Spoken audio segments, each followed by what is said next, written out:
संत श्री राम कुमार साहब जो गुजरात करखरी से पधारे हुए हैं, संत श्री शीतल साहब जो हरियाणा से पधारे हैं, साध्वी सुश्री साक्षी साहब पटियाडी ब्रह्मचारिणी आश्रम से आई है। निवेदक हैं संत कुमार साहब, कल्याण साहब, श्री चेतन साहब जी। और सत्संग समारोह में उपस्थित देवियों, बुद्धिजीवियों, धर्म प्रेमी सज्जनों, बड़ा ही सौभाग्य का सुअवसर है इस सस्यामली धरित्री के प्रांगण में यह विरल सत्संग की धारा और धनभाग के पात्र हमारे ये संत कुमार साहब, कल्याण साहब और चेतन साहब जी हैं, जिनके सहयोग से यह 3 दिवसीय सत्संग कार्यक्रम प्रारंभ हुआ है। बंधुओं, जन्म लेना ही मृत्यु का कारण होता है और फरना ही झरने का कारण होता है और बढ़ना ही बुताने का कारण होता है। दिन ही रात होने का कारण होता है और हंसना ही रोने का कारण होता है और मित्रता ही शत्रुता का कारण होता है और भजना ही तजने का कारण होता है। सदगुरु कबीर तमाम दुनिया के लोगों से पूछना चाहते हैं, भजू तो को है भजन को, तजू तो को है आन, भजन तजन के बीच में सोई सदगुरु पहचान। सदगुरु कबीर तमाम दुनिया के हिंदू, मुसलमान, सिख, ईसाई यानी मानव से पूछना चाहते हैं कि दुनिया के लोगों, किसको भजना चाहते हो? तुम्हारा दोस्त कौन है? तुम्हारा हित कौन है जिसको तू भजना चाहते हो? और तुम्हारा दुश्मन कौन है जिसको तज देना चाहते हो? यही 2 बातें पूरे विश्व के अंदर चल रही है, चाहे वो हिंदू हो, मुसलमान हो, सिख हो, ईसाई हो, पारसी हो या यहूदी हो। भजने और तजने की बात केवल राग और द्वेष की बात चल रही है। कहीं से आपका राग है और कहीं से आपका द्वेष है। किसी को आप भजना चाहते हैं और किसी को आप गाली देना चाहते हैं। हिंदू मुसलमान की बात तो छोड़ दिया जाए, सिख ईसाई की बात छोड़ दिया जाए, पारसी यहूदी की बात छोड़ दिया जाए, केवल आप हिंदू में आइए तो राम के भजने वाले रावण को खूब गाली पड़ते हैं, कृष्ण के भजने वाले कंस को गाली पड़ते हैं। मैंने संत लोगों को देखा है, पारखी संत को देखा है रावण को ऐसे वैसे कहते हुए, जैसे लगा कि रावण इनका मूली उखाड़ लिया है, कि लौकी तोड़ लिया है, कि भिंडी तोड़ लिया है, पता नहीं।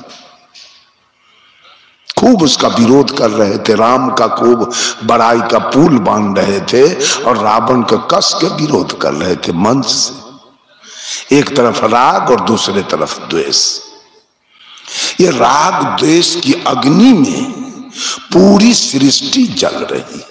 कबीर साहब ने कहा, कबीर यह जग जलते देखा, अपनी अपनी आग, ऐसा कोई ना मिला जासो रही है लाग। पूरी सृष्टि जल रही है। मुसलमान की क्या बात करना है? हिंदू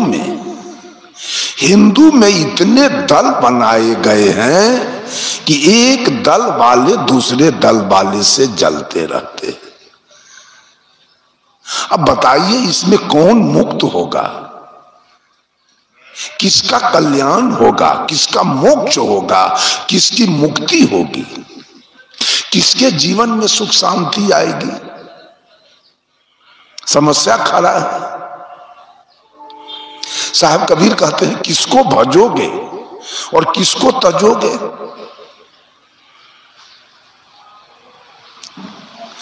एक महिला रो रही है और रो के कह रही है, ससुरे में भेजबो संदेश, नैहरबा में आग लगी। इनके नैहर नगर में आग लगी है। ससुराल को सूचना दे रही है कि अब हमको ससुराल ले चलो। अब नैहर नगर जल रही। नैहर क्या है, ससुराल क्या है? नैहर यही काया है। जैसे लड़की जन्म लेती है माँ बाप के यहाँ, खाती पीती पढ़ती लिखती है और अंत में उसको त्याग कर अपने पति के साथ ससुराल चली जाती है। तो जहां नहीं रही उसका नाम होता है नहीं रहा। तो ये काया में इस जीव नहीं रहेगी, इसको इस काया को छोड़ देना। इस नहीं रहा है। और औरत के लिए सुख का घर होता है ससुराल। नैहर में जब तक रहती है न जमीन पर अधिकार, न मकान पर अधिकार, न रुपया पैसा पर अधिकार, न गाय भैंस पर अधिकार, न गाड़ी पर अधिकार, कहीं अधिकार नहीं। लेकिन ससुराल जब जाती है तो वहां के जितने संपत्ति हैं सब पर इसका अधिकार हो जाता है। इसलिए महिलाओं के लिए सुख का घर ससुराल है, नैहर सुख का घर नहीं। ऐसे नैहर नगर में सदगुरु ने ज्ञान और विवेक की आग लगाई है। अब नैहर नगर जल रही है। अब दुल्हन ससुराल जा रही है, ससुराल को खबर दे रही है। आग जो लगाया सदगुरु ने उसमें जरे कौन लोग? तो ये दुल्हन कह रही है, नाई जरी गए बारी जरी गए मिट गए आवाजाही, पार परोसिन उन्हू जरी गए के मोर बतिया चलाई। नाई माने होता है जिसको बिहार में नौवा कहते हैं, जो केस बनाने दाढ़ी बनाने वाला होता है। गांव में किसी की बेटी जवान है, वो विवाह करने योग्य है और नौवा की दृष्टि उस युवती लड़की पर पड़े तो नौवा के मन में उस लड़की को देखकर सुख होता है कि ये लड़की अब विवाह के योग्य हो गई, इसका विवाह होगा तो उसमें हमको आमदनी होगा। और वारिसान, वारी माने होता है गार्जियन, लड़की के पिता। अगर युवती लड़की पर पिता का नजर पड़े तो पिता को दुख होता है कि बेटी जवान हो गई, इसका विवाह करना होगा तो हमको खर्च लगेगा, जमीन बिकेगा, मकान गाय भैंस बिकेगा, कर्ज लेना होगा। लड़की एक है, उस लड़की को देखकर नौवा के मन में राग है और लड़की के पिता के मन में द्वेष है। ये राग द्वेष ये दुल्हन कह रही है, जब गुरु जी ने ज्ञान विवेक की आग लगाई तो नाई जरी गए बारी जरी गए, माने नौवा जल गया और लड़की के पिता जल गए, अर्थात राग जल गया और द्वेष जल गया। जब तक हमारे अंदर राग द्वेष दोनों है तब तक कल्याण की चर्चा, मुक्ति की चर्चा, मोक्ष की चर्चा और सुख शांति की चर्चा नहीं की जा सकती। सब लोग जल रहे हैं राग द्वेष की अग्नि में। मुसलमान क्या मंदिर को देखना पसंद करता है? क्या मंदिर में जाएगा? क्या जाएगा? अगर मुसलमान के मस्जिद में धोखा से आग लग जाए तो हिंदू बुता देगा कि और लहरा देगा? ये तो और पेट्रोल छीट देगा कि जल जाए इसका मंदिर, इसलिए कि द्वेष है। अब मस्जिद में आग लग जाए तो हिंदू नहीं बुताएगा, गिरजा में आग लगे तो सिख नहीं बुताएगा, गुरुद्वारा में आग लगे तो ईसाई नहीं बुताएगा। ये जलन, सब के सब आपस में जलन में लगे हैं, राग और द्वेष में लगे हैं, भजने और तजने की बात चल रही है। वो दुल्हन कह रही है कि जब गुरु जी ने ज्ञान और विवेक की आग लगाई तो उसी में नाई जरी गए, वारी जरी गए, अर्थात हजाम जल गया लड़की के पिता। कहने का भाव कि उसी ज्ञान विवेक की अग्नि में राग और द्वेष दोनों जल गया। तब दुल्हन कह रही है मिट गए आवाजाही, बार बार माँ के गर्भ और श्मशान, ये दो जगह जो हमको यात्रा करनी पड़ती है, जाना आना पड़ता है, ये दोनों मिट जाएगा। कब? जब हमारे अंदर से राग और द्वेष की भावना खत्म होगी, यात्रा खत्म हो जाएगी। इसी का नाम है मोक्ष, इसी की नाम है मुक्ति। आना जाना जो हमारा लगा है तो कब बंद होगा? जब राग और द्वेष दोनों समाप्त होंगे तो आना जाना समाप्त होगा। लेकिन यहां तो राग द्वेष की अग्नि में जब महापुरुष होते हैं, उनके चले जाने के बाद कुछ लोग अपना महत्व बढ़ाने के लिए, महत्वाकांक्षी बनने के लिए दल को तितर बितर करते हैं। जब भगवान बुद्ध थे, एक बौद्ध धर्म था, कोई राग द्वेष नहीं था, और चले गए तो चेला सब दो दल में इसको बांटा, हीनयान और महायान। आज महायान वाले हीनयान से जलते हैं और हीनयान वाले महायान से जलते हैं। जलन शुरू हो गया। जब वर्धमान महावीर जिंदा थे तो जैन धर्म, चले गए तो श्वेतांबर और दिगंबर, श्वेतांबर वाले दिगंबर वाले से जलते हैं, दिगंबर वाले श्वेतांबर वाले से जलते हैं। जब भगवान राम जिंदा थे तो रामानंदी चले गए तो निम्काचार्य, शंकराचार्य, माधवाचार्य, रामानंदाचार्य, चार दल में बांटा गया और चारों आपस में जल रहे हैं। उससे वो जल रहे हैं, उससे वो जल रहे हैं। ठीक इसी तरह कब सदगुरु कबीर थे तो एक था कबीर पंथ, चले गए तो 12 दल में बांटा गया, आपस में सब लोग इससे वो और उससे वो सब जलने में लगे हुए। किसका मुक्ति होगा? कबीर साहब पूछते हैं कि किसका वैकुंठ होगा, कौन सतलोक जाएगा इसमें से? ऐसे बहुत गुरु लोग पंथ बनाए हैं। आर्य समाज है, आनंद मार्ग है, गायत्री परिवार है, युग निर्माण मिशन है, गांधी निर्माण मिशन है, विवेकानंद मिशन है, जय गुरुदेव हैं, बाल जुगेश्वर हैं, सतपाल जी हैं, सदाफल देव जी हैं, आसाराम जी हैं, रामपाल जी हैं, भगवान रजनीश हैं, ओम शांति है, राधा स्वामी है, ठाकुर अनुकूल चंद्र जी हैं, संत मत है, आशुतोष जी महाराज हैं, जैन है, बौद्ध है। कितना राग द्वेष का दुकान खुल चुका है। किसी से आपस में मेल नहीं, किसी से आपस में पटरी नहीं। कौन तरेगा, कौन निकलेगा, किसको भजा जाए, किसको तजा जाए, ये समस्या के सामने खड़ी। साहब कबीर कहते हैं भजू तो को है भजन को।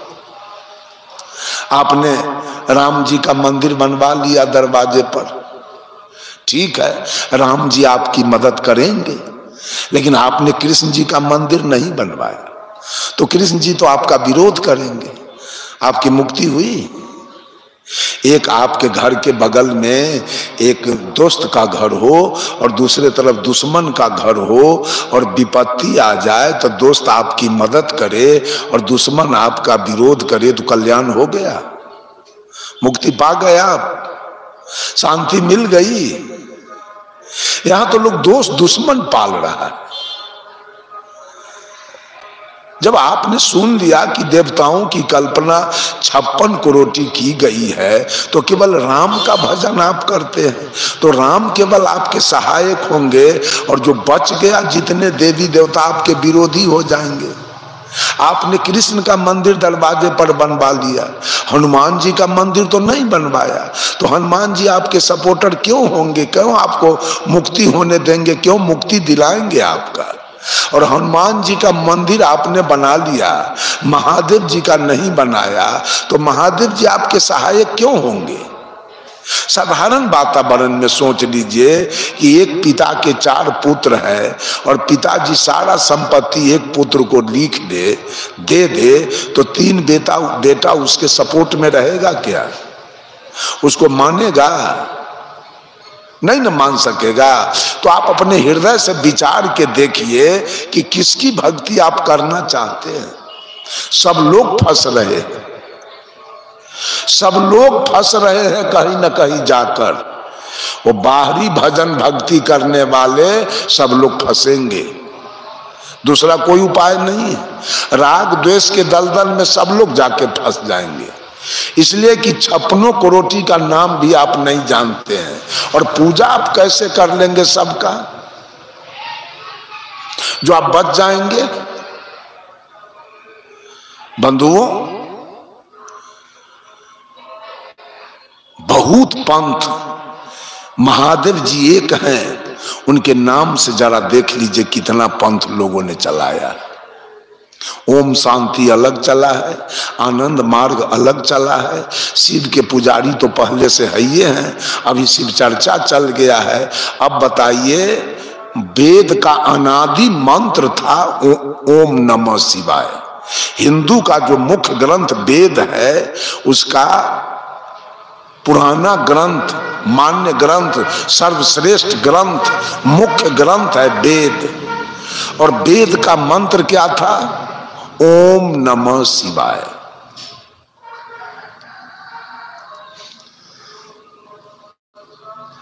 हरिंद्रानंद जी ने जो शिव चर्चा पंथ चलाया है, उसमें से ओम को हटा दिया उसने। क्यों?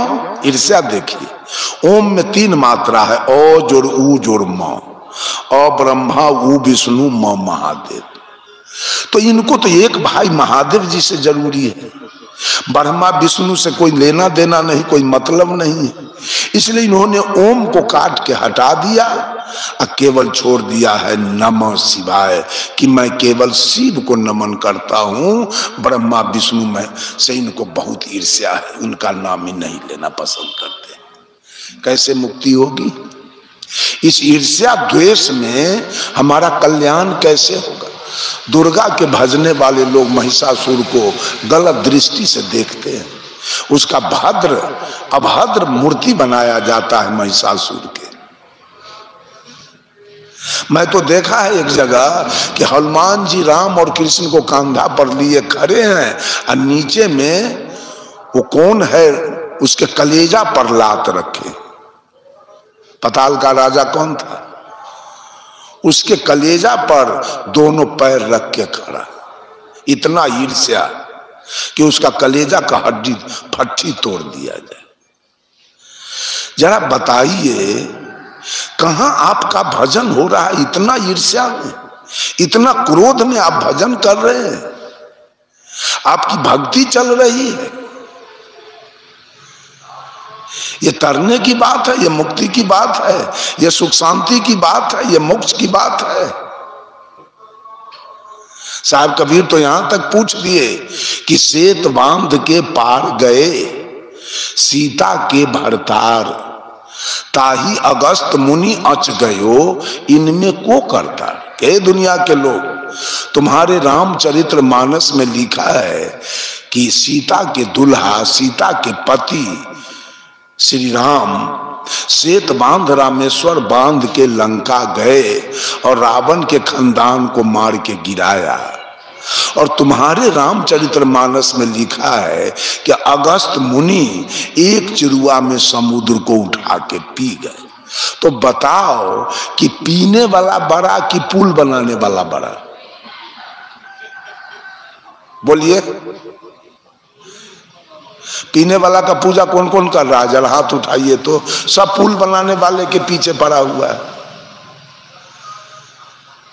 सब है पुल बनाने वाले के पीछे। साहब कबीर पूछते हैं, गिरवर धारे कृष्ण जी, धौला गिरी हनुमंत, शेष नाग सब सृष्टि संहारे, तो इनमें को भगवंत? बताओ, गोवर्धन उठाने वाला बड़ा कि धौलागिरी उठाने वाला बड़ा, कि लिखा है कि शेष नाग संपूर्ण सृष्टि को उठा के रखा है, तीनों में बड़ा कौन होगा?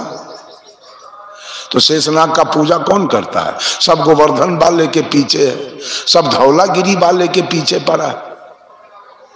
इतना राग द्वेष चल रहा है भजन भक्ति में, रे राजनीति में तो राग द्वेष चल रहा है, गांव घर में भाईचारे में राग द्वेष चल रहा है, पढ़ाई लिखाई नौकरी चाकरी में बिजनेस व्यापार में राग द्वेष चल रहा है। ये सत्संग में जहां मुक्ति का सवाल है वहां राग द्वेष चल रहा है। कोई किसी को समझने के लिए तैयार नहीं है, कोई किसी के बात को मानने के लिए तैयार नहीं। अभी जो साहब जी बोल रहे थे,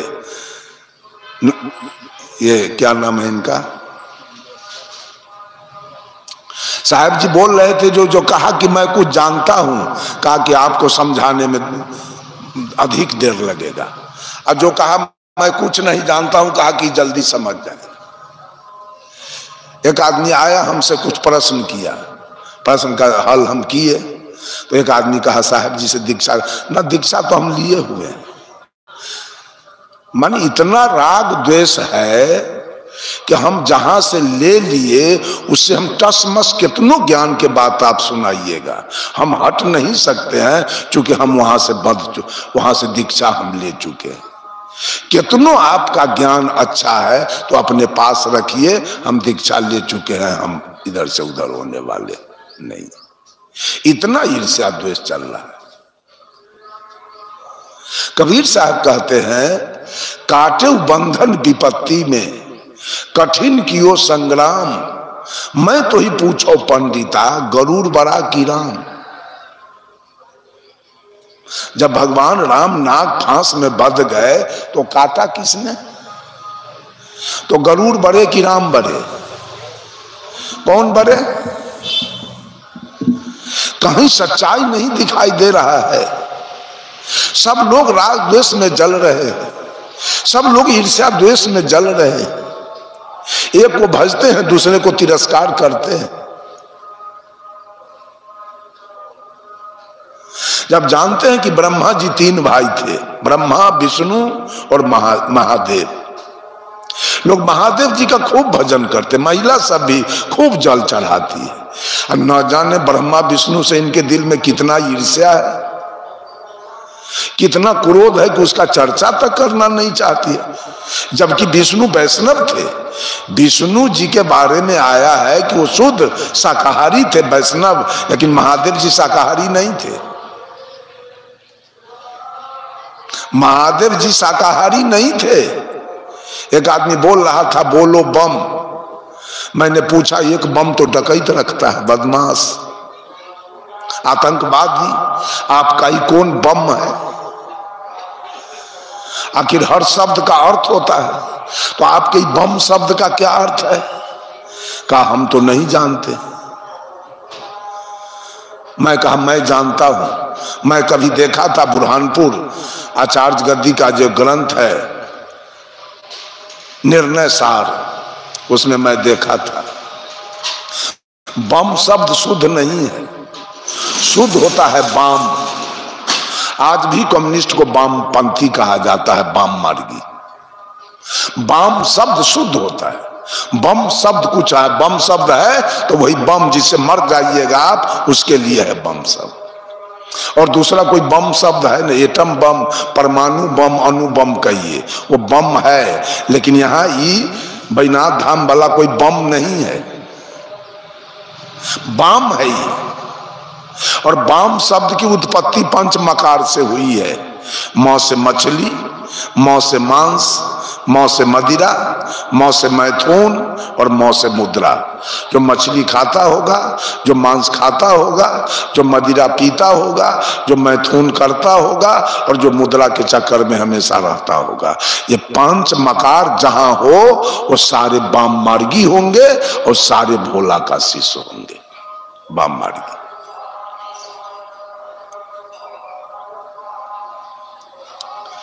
जरा विचार किया जाए किसका भजन हम करें, तो साहब कबीर कहते हैं, रे बंदे कर ले आप निवेला, कर ले आप निवेला, रे बंदे कर ले आप निवेला। किसी का भजन नहीं, भजन अपना। यहां कोई राग द्वेष नहीं, कोई ईर्ष्या नहीं, सब लोग अपना अपना भजन करें। और अपना अपना भजन का मतलब, साहब कबीर ने कहा मेरा भी भजन नहीं। कबीर ऐसे स्वार्थी गुरु नहीं थे, कहा मेरा कोई भजन नहीं, भजन अपना। मेरा भजन हो गया, राम का भजन हो गया, कृष्ण का भजन हो गया, हनुमान जी का, महादेव जी का, आए और अपना अपना काम करके सब चले गए। कबीर गए, बुद्ध गए, महावीर गए, सूर तुलसी सब गए, मीरा गई, अनुसुईया गई, नर्मदा गई, सब गई इस धरती से अपना अपना काम करके। आज मेरी बारी है, आज हम लोगों की बारी आई है। हम लोग भी इसी धरती पर, इसी धरातल पर, इसी अवनीतल पर आए। आज हमारा भी फर्ज है कि हम अपना कल्याण कर लें। जब हम अपना कल्याण करेंगे तो बोलिए कहीं राग द्वेष होगा शीतल साहब? कहीं राग द्वेष? सब लोग अपना अपना कल्याण कीजिए। साहब कबीर कहते हैं, आप जियत लखू आप ठौर करू, मुए कहाँ घर तेरा। आप जियत लखू आप ठौर करू, मुए कहाँ घर तेरा। यही अवसर नहीं चेतहु प्राणी। ये अवसर है, साहब जी कह रहे थे, ये मानव शरीर एक मौका है, अवसर है, बार बार मिलने वाला नहीं। सदगुरु कबीर कहते ये अवसर हाथ से निकलेगा जहां। यही अवसर नहीं चेतहु प्राणी, अंत कोई नहीं तेरा। ये कबीर मंच आपको ये संदेश दे रहा है कि हम सब लोग अपना अपना भजन करें, अपना कल्याण करें। ये मंच विश्वास का मंच नहीं, ये विचार का मंच है, ये अनुमान का मंच नहीं, ये अनुभव का मंच है, ये मानने का मंच नहीं, ये जानने का मंच है। और ये अंधश्रद्धा का मंच नहीं, ये जिज्ञासा का मंच है। मैं भी कहता हूं आप लोग मेरे बातों पर विश्वास नहीं करें, कोई जरूरी नहीं है विश्वास करना। मेरे बातों पर विचार केवल करें कि साहब जी सही बोल रहे हैं कि गलत बोल रहे हैं, इसका केवल विचार करते चलिए, मानिए नहीं जानिए। मेरे बातों को मानिए नहीं जानिए, सही बोल रहे हैं कि गलत बोल रहे हैं। और सब लोग, माता बहन लोग, भाई बंधु लोग, जितने लोग हैं सब लोग, पति अपने कल्याण का मार्ग सोचे और पत्नी अपने कल्याण का मार्ग सोचे, बेटा अपने कल्याण का मार्ग सोचे और बेटी अपने कल्याण का मार्ग सोचे, दादाजी अपने कल्याण का मार्ग सोचे और दादी जी अपने कल्याण का मार्ग सोचे, भैया जी अपने कल्याण का मार्ग सोचे और भाभी जी अपने कल्याण का मार्ग सोचे। जब आप अपना कल्याण पर आ जाइएगा तो सारे राग द्वेष, जब आप अपना काम में रहिएगा तो किसी के बारे में निंदा शिकायत के बारे में सोचने का समय आपका समाप्त हो जाएगा। आप सोचिए नहीं पाएंगे। ये तो मनुष्य केवल दूसरे के फेर में पड़ा है, अपना तो बीड़ी पी रहा है, बहुत बड़ा जग कर दिया, सिगरेट पी रहा है, चाय पी रहा है, जर्दा खा रहा है, किमाम खा रहा है, शिखर खा रहा है, पराग खा रहा है, दारू पी रहा है, मांस खा रहा है, मछली खा रहा है, चोरी कर रहा है, दलाली कर रहा है, घुसखोरी कर रहा है, हत्या कर रहा है, बलात्कार कर रहा है, मिलावटबाजी कर रहा है, और दूसरे देवी देवता के पूजा करने में करोड़ के करोड़, अरब के अरब रुपया खर्च हो रहा है। अपना कल्याण हो नहीं रहा। हमको तो अपना कल्याण करना है जी। ये अरब के अरब खर्च करने से हमको क्या मिल जाएगा? बहुत बड़ा बड़ा जग करके नाम कमाने से हमको क्या मिल जाएगा? अब बताइए, जिस दिन जन्म लिए हम लोग, उस दिन हम हिंदू थे, न मुसलमान थे, न सिख थे, न ईसाई थे। हम इंसान बन के आए। प्रकृति इंसान को पैदा करती है, हम धरती पर इंसान बन के आए। उस समय मेरे माथे में कोई शिखा नहीं था, कोई चोटी नहीं थी, कोई सुन्नत नहीं था मेरा, कोई पंचकटार नहीं था मेरा, कोई बतिस्मा नहीं हुआ था मेरा। न हम उस दिन हिंदू थे, न मुसलमान थे, न सिख थे, न ईसाई थे, कुछ नहीं थे। 1 बरस का या 6 महीना का हिंदू मुसलमान सिख ईसाई के एक 6 महीना के बच्चा को एक कोठरी में रख दिया जाए और कोई अनजान आदमी से कहा जाए कि इसमें से मुसलमान वाला लड़का निकाल के लाओ, ले आएगा? क्यों नहीं लाएगा? तो चारों बच्चा अभी इंसान है, उसमें अभी इंसानियत है, अभी वो शैतान नहीं बना है। शैतान तो बनाया जाता है। प्रकृति इंसान को पैदा करती है, इंसान बन के हम मां के गर्भ से आए और यहां आने के बाद यहां के लोगों ने, बीजक में है राही ले पिपराही बही, यहां के लोगों ने, मन पवित्र था मेरा जब जहां में आए थे, धर्म कर्म कुछ न थे, अपने न पराए थे, लेकिन अब हम बेहोश हो गए। जब से होश संभाला है, अब पहले से जो डूबा था वो हमको भी धकेला। जो पहले से डूबे हुए लोग हिंदू के कैटेगरी में हैं, वो बच्चा जन्म लेगा और उसको डुबा करके धकेल करके उसको हिंदू बनाएंगे। और जो मुसलमान के गड्ढे में गिर चुके हैं, वो अपने बच्चे को धकेल करके बच्चे को मुसलमान, पहले से जो डूबा था वो हमको भी धकेला। ईर्ष्या द्वेष की खानी में हम कोई हिंदू बनेंगे, कोई मुसलमान बनेंगे, कोई सिख बनेंगे, कोई ईसाई बनेंगे। कवि रामधारी सिंह दिनकर जो बिहार के प्रसिद्ध कवि हो चुके हैं, उन्होंने लिखा है, मैं कहता हूं अगर विधाता नर को अपने मुट्ठी में भरकर कहीं फेंक दे ब्रह्मलोक से इस भूमंडल पर, फिर भी मनुज विभिन्न जातियों में यहाँ आएगा। नीचे हैं क्यारियां बनी तो भला बीज कहाँ जाएगा। और साहब कबीर ने कहा, आए एक के देश से उतरे एक के घाट, हवा लगे यही देश के हो गए 12 बार। यहाँ के बट के हम लोग और इस राग द्वेष की अग्नि में जलना शुरू हो गए। जो हिंदू बन गया वो मंदिर बना लिया, जो मुसलमान बन गया वो मस्जिद बना लिया, जो सिख बन गया वो गुरुद्वारा बना लिया, जो ईसाई बन गया वो गिरजाघर बना लिया। हिंदू के मंदिर में रामा रामा हरे हरे होना शुरू हो गया, मुसलमान के मस्जिद में इबादत होना शुरू हुआ, सिख के गुरुद्वारा में अरदास होने लगा, ईसाई के गिरजाघर में प्रार्थना होने लगी। हिंदू का भगवान अरबा चावल, बतासा और तुलसी का पत्ता खाने लगा, मुसलमान का अल्लाह बकरी मुर्गी गाय भैंस ऊंट दुम्मा खाने लगा, सिख का भगवान मरा हुआ खाने लगा और ईसाई का भगवान गाय सुगर दोनों खाना शुरू। यही तो भगवान की कहानी है। इसी भगवान के पीछे सारे सृष्टि के लोग पड़े हुए हैं, भगवान के खोज में। और ईर्ष्या द्वेष आपने देखा अयोध्या में राम मंदिर और बाबरी मस्जिद के लिए कितने खून हुए। गुजरात के बड़ोदरा स्टेशन पर राम रहीम के फेर में कितने खून हो गए।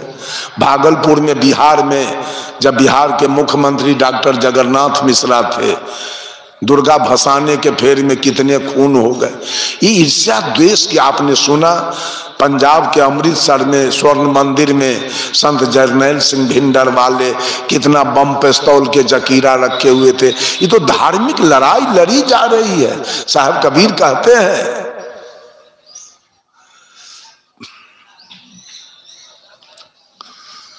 मंदिर मस्जिद गिरजा रच कर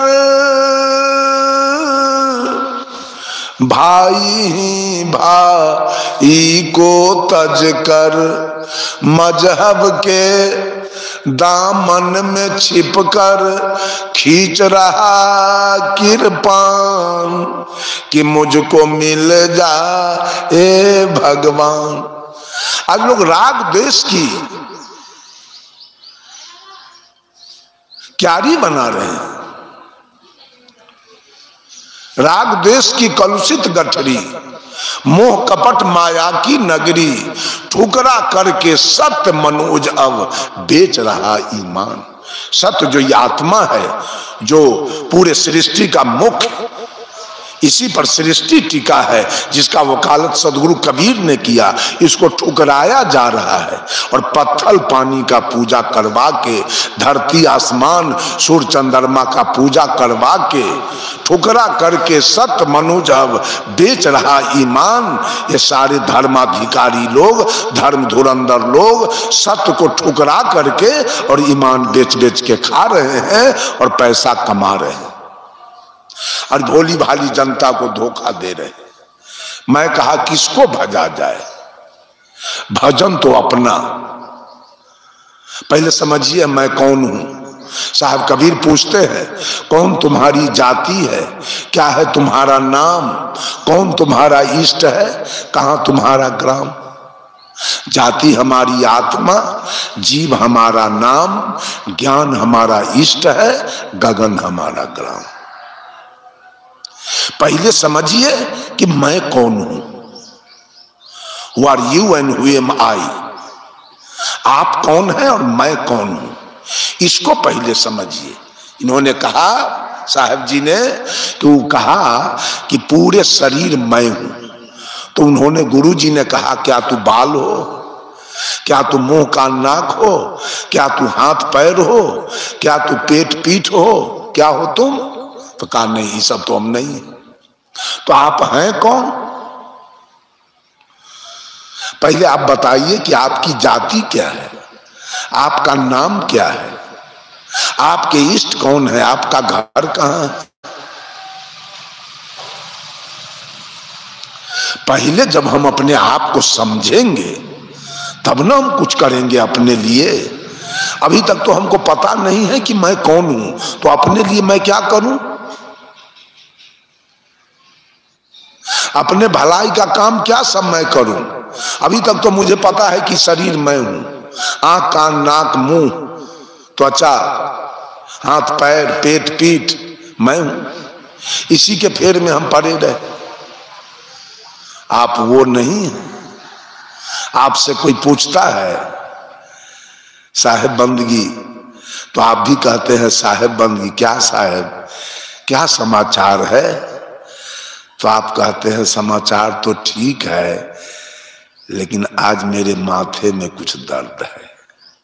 जैसे आपसे पूछे कोई कि क्या समाचार है, तो आप कहते हैं समाचार तो ठीक है, लेकिन आज मेरी पत्नी बीमार है।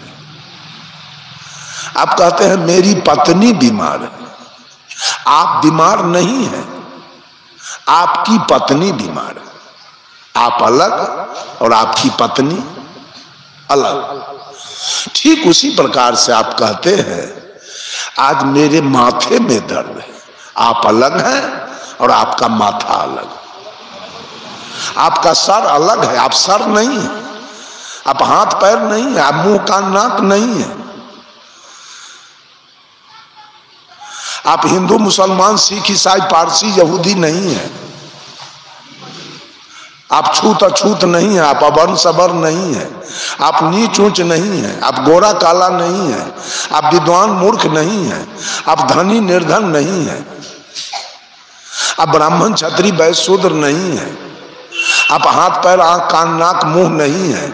आप सबसे अलग शुद्ध बुद्ध। गोस्वामी तुलसीदास जी ने रामचरितमानस में लिखा है, प्रकृति पार प्रभु सब उर्वासी, ब्रह्म निरीह विरजय विनाशी। कि तत्व प्रकृति से परे, तत्व प्रकृति से शरीर बना है और ये आत्मा तत्व प्रकृति से परे। प्रकृति पार, तत्व प्रकृति से परे, प्रभु सब उर्वासी। ये आत्मा हर घट में निवास कर रहा है। वो आप हैं, आपका घर यहां नहीं है, आपका यहां न कोई रिश्तेदार है, ना आप किसी के हैं, न आपका कोई है यहाँ। आप बिल्कुल सिंगल। अब व्यवहार में आइए तो व्यवहार में माता पिता भाई बंधु पत्नी बेटा बेटी जमीन मकान दुकान सब है, नौकरी चाकरी। लेकिन परमार्थ में अगर आप आते हैं तो बिल्कुल आप अकेला है, आपका यहाँ कोई नहीं है। आप अकेले ही शरीर लेके आए हैं और फिर शरीर छोड़ के आपको अकेले वापस होना है, आपका यहाँ कोई नहीं है। व्यवहार में सब कुछ है, परमार्थ में आप बिल्कुल अकेला। उसको आप समझिए। अगर कल्याण पाना है तो ये पक्षपात छोड़ के, राग द्वेष छोड़ के, साहब कबीर कहते हैं आप जियत लखू। लखना माने समझना जानना, अपने को जानो कि तुम कौन हो। आप ठौर करो और बेठौर जो जा रहे हो, जीवन भर मंदिर मस्जिद गिरजा गुरुद्वारा के चक्कर काट रहे हो, तीर्थ व्रत के चक्कर काट रहे हो, पूजा त्योहार के चक्कर काट रहे हो, ठौर पर तो आ जाओ। आप जियत लखू, आप ठौर करू, मुए कहाँ घर तेरा। इस काया में से निकलोगे जिस दिन, इस घर को छोड़ोगे, उसके बाद तुम्हारे लिए दूसरा कौन घर होगा, उसके लिए कोई चिंता है। इसमें से निकलने के बाद कैसा घर मिलेगा, इसकी कोई चिंता है।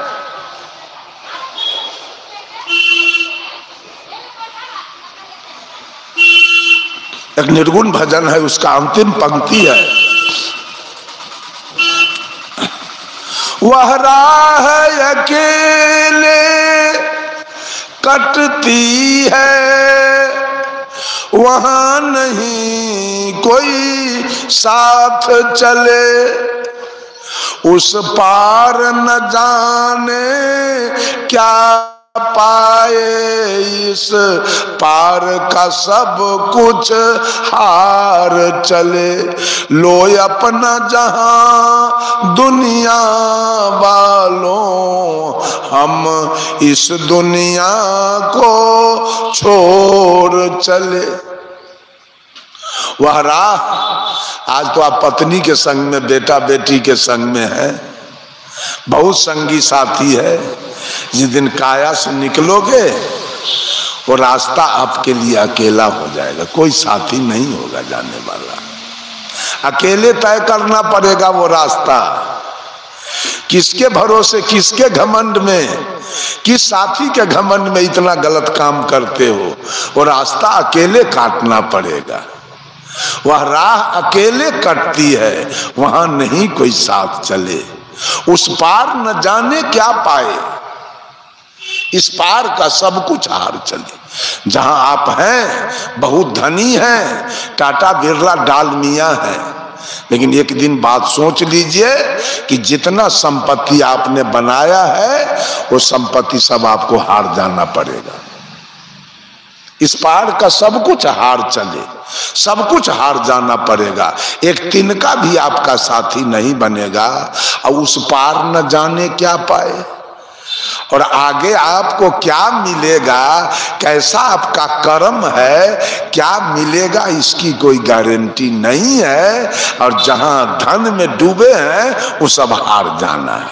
तो इधर हार जाना है, आगे पाने के कोई गुंजाइश नहीं है, कोई ठिकाना नहीं है कि क्या मिलेगा। तो आपने क्या किया पूरे जीवन भर? पूरे जीवन भर का पूंजी आपका क्या है? उस पार न जाने क्या पाए, इस पार का सब कुछ हार चले। इस पार वाला तो हार जाना है। कितना ही बड़ा संपत्ति आपने बनाया है, वो हार जाना है आपको, जीत के नहीं जाना है, सब छूट जाएगा। आगे क्या मिलेगा इसकी कोई गारंटी नहीं है। कुछ किया नहीं आपने कि आगे पाएंगे। तो आप समझिए, आपसे कोई पूछता है क्या हाल चाल है, तो आज आप कहते हैं आज मेरी बुद्धि काम नहीं कर रही। स्पष्ट है कि आप अलग हैं और आपकी बुद्धि अलग है। बुद्धि कोई काम नहीं, आप बुद्धि भी नहीं है। आपको लोग पूछता है क्या हाल चाल है, तो आज मेरा मन काम नहीं कर रहा है।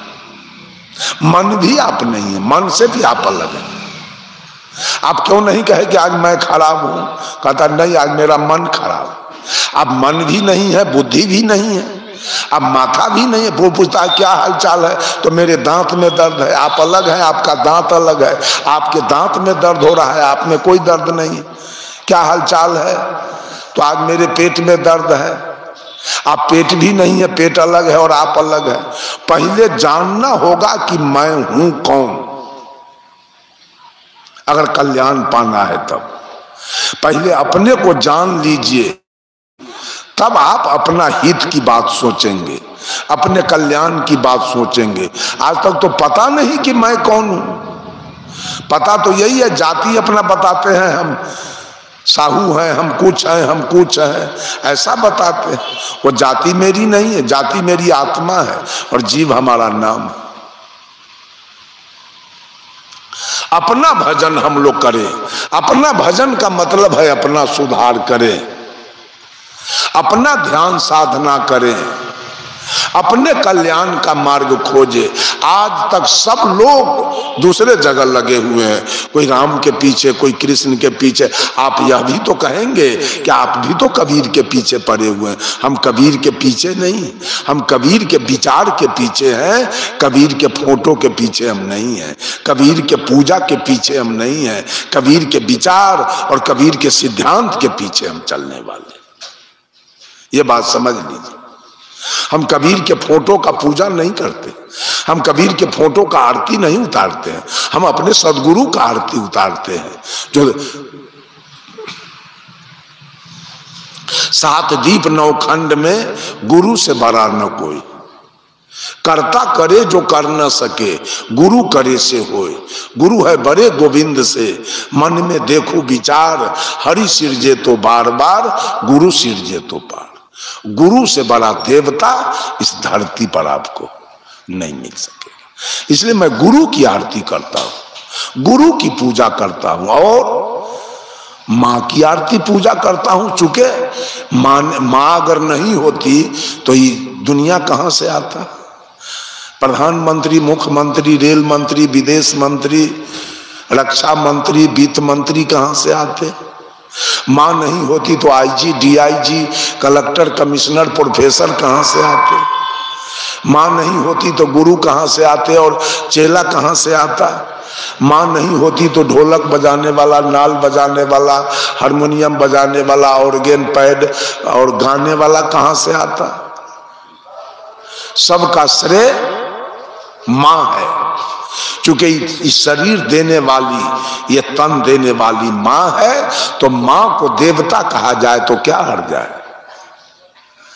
मां ने शरीर दिया तो मेरे लिए देवता दिया है, और तो कोई दिया नहीं। इसलिए हम मां की भी सेवा करें। अगर सही आप हैं, कल्याण पाना चाहते हैं, तो मां की भी सेवा करें। मां देवता है, 1 नंबर की देवता मां जो दिया है। इसमें कोई राग द्वेष नहीं, कोई ईर्ष्या नहीं। सब लोग अपने अपने मां का सेवा पूजा करें, कोई हर्ज नहीं, कोई ईर्ष्या द्वेष नहीं, कोई दुख की बात नहीं, वो चाय के चला रहा है। हम लोग अपने अपने माँ की सेवा करें, माँ की पूजा करें। माँ ने तन दिया है, बहुत दुख काटकर, बहुत झेल झेल कर माँ ने इस शरीर को पोस पाल के बड़ा किया है। इसलिए एक देवता हमारी माँ है, हम माँ की सेवा पूजा करते हैं, इसमें कोई राग द्वेष नहीं है। चूंकि माँ ने तन दिया है, और दूसरे देवता हमारे पिता हैं, जो पिता ने हमारे लिए आधा पेट खाकर, भर पेट खाकर, फाटल कपड़ा पहनकर, गंदा कपड़ा पहनकर मुझे पढ़ा लिखा के इंजीनियर, डॉक्टर, प्रोफेसर, कलेक्टर बनाया। वो दूसरे देवता हमारे पिताजी हैं, जिसने धन दिया। और तीसरे देवता हमारे सदगुरु हैं, जिन्होंने हमको ज्ञान दिया। यही तीन देवता हमारे हैं, माता, पिता और गुरु। अगर माता, पिता और गुरु की सेवा भक्ति हम करते हैं तो हम कहीं से राग द्वेष में नहीं फंस रहे हैं। सब लोग, दुनिया के जितने लोग हैं, सब अपने अपने माँ, अपने पिता और अपने गुरु का सेवा पूजा करें और अपने शुद्ध शाकाहारी रहें। याद कर लीजिए, मानव जीवन ही शुद्ध शाकाहारी जीवन है।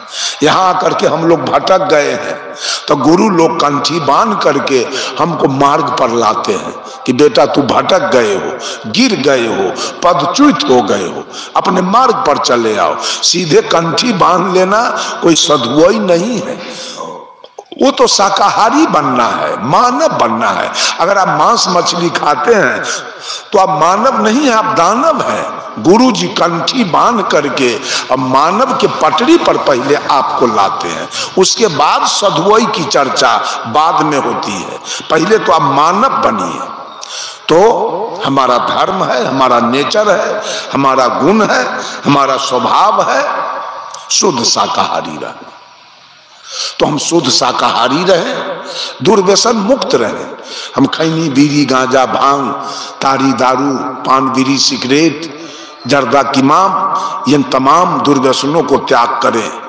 अपना कल्याण चाहते हैं तो इसका त्याग करें, शुद्ध शाकाहारी रहे। किसी का चोरी, बेईमानी, दलाली, घुसखोरी, हत्या, बलात्कार न करें और अपने माता पिता गुरु की सेवा पूजा करें। यही तो कल्याण का मार्ग है। उससे भी आगे बढ़ना चाहते हैं तो शुद्ध बाल ब्रह्मचारी रहकर हम अपना कल्याण करें, सुंदर सब समाज का निर्माण करें। बंधुओं, यही कल्याण का मार्ग है। हम राग द्वेष में न फंसे। ईश्वर परमात्मा भगवान के पूजा के राग द्वेष में आप न फंसे। अगर फंसते हैं तो आपका कल्याण नहीं होने वाला है। किसी एक व्यक्ति के फेर में आप पड़ जाते हैं तो आपका कल्याण नहीं होगा, किसी शर्त पर नहीं। इसलिए अपना कल्याण का मार्ग प्रशस्त करना है तो अपने को जानिए। सबसे पहले अपने को जानिए, अपना कल्याण कीजिए, अपने माता पिता गुरु की सेवा कीजिए, पूजा कीजिए और अपना सही आचरण पर चलिए। यह है कल्याण का मार्ग। लेकिन किसी देवी देवता के फेर में आप पड़ते हैं तो देवी देवता अनंत है, 56 करोटी है, सबका पूजा आपसे होगा नहीं। और जब सबका पूजा, एक घर में 20 आदमी है, 15 आदमी को भोजन मिले और 5 आदमी को भोजन न मिले, वो घर का क्या स्थिति होगा? घर सही रहेगा कि खून खराबी होगा, मारपीट होगा, कटम कट होगा? ठीक वही बात है कि सबकी पूजा हम कर नहीं पाते हैं, नाम भी नहीं जानते हैं, तो वही होगा, कटम कट होगा, मारपीट होगा। देवताओं में आप लोग खून खराबी करा दीजिएगा, मुक्ति नहीं, आप ही लोग देवता में खून खराबी करा दीजिएगा, मारपीट करा दीजिएगा। बस मेरा समय 1 घंटा का था, 1 घंटा का समय बीत रहा है। मैं अपने वाणी पर यही विराम देता हूँ।